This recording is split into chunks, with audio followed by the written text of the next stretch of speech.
মুর্শিদাবাদের নবগ্রাম ব্লকের সিঙ্গার গ্রামে এক উন্মাদ শিয়ালের আক্রমণে আতঙ্ক ছড়িয়েছে। বুধবার সকালে আচমকা শিয়ালটি গ্রামে প্রবেশ করে একাধিক পথচারীকে কামড়ে দেয়। ঘটনায় মোট 13 জন আহত হন, যাদের মধ্যে 3 জনের অবস্থা আশঙ্কাজনক। স্থানীয়রা পরে শিয়ালটিকে নিস্তেজ করে পরিস্থিতি নিয়ন্ত্রণে আনে। আহতদের নবগ্রাম ব্লক স্বাস্থ্য কেন্দ্রে নিয়ে যাওয়া হয়। পরে গুরুতর আহতদের সেখান থেকে সাগরদিঘি সুপার স্পেশালিটি হাসপাতালে পাঠানো হয়। ঘটনায় এলাকায় জুড়েই আতঙ্ক ছড়িয়ে পড়েছে। Bureau report, MH news Bangla.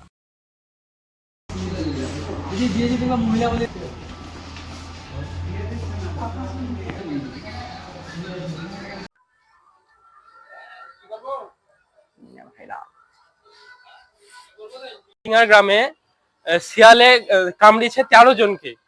ঠিক আছে, তার মধ্যে আমার ভাই মিন্ময় মন্ডল, তাকে আমি নবগ্রাম হসপিটালে নিয়ে গেছিলাম প্রাথমিক চিকিৎসার জন্য। সেখানে কোনো ভ্যাকসিন দেওয়া হয়নি এবং আমাদেরকে বলেছিল যে আবার মানে ভালো ট্রিটমেন্ট করার জন্য।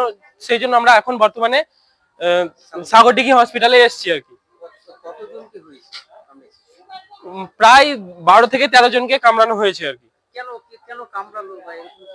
আমরা কিছুই বুঝতে পারছি না। রাস্তাতে যাচ্ছিল আমার ভাই মিন্ময় মন্ডল, সে যাতায়াতে 2 জন ছিল, আমার ভাই এবং তার আরেকজন ভাই ছিল দেব মন্ডল, তাকেও কামড়ে দিয়েছে। 2 জন রাস্তাতে যেতে চলমান অবস্থায় 2 জনকে কামড়েছে, পরপর 2 জনকে কামড়ে দিয়েছে। হ্যাঁ, পরপর 2 জনকে কামড়েছে আর কি। 13 জনকে কামড়েছে টোটাল আর কি। কোন জায়গা হয়েছে? সিঙ্গার গ্রামের মধ্যে হয়েছে, নবগ্রাম। আমার নাম সুমন মন্ডল। আর কামড়েছে আমার ভাইকে এবং আরো 13 জনকে কামড়েছে।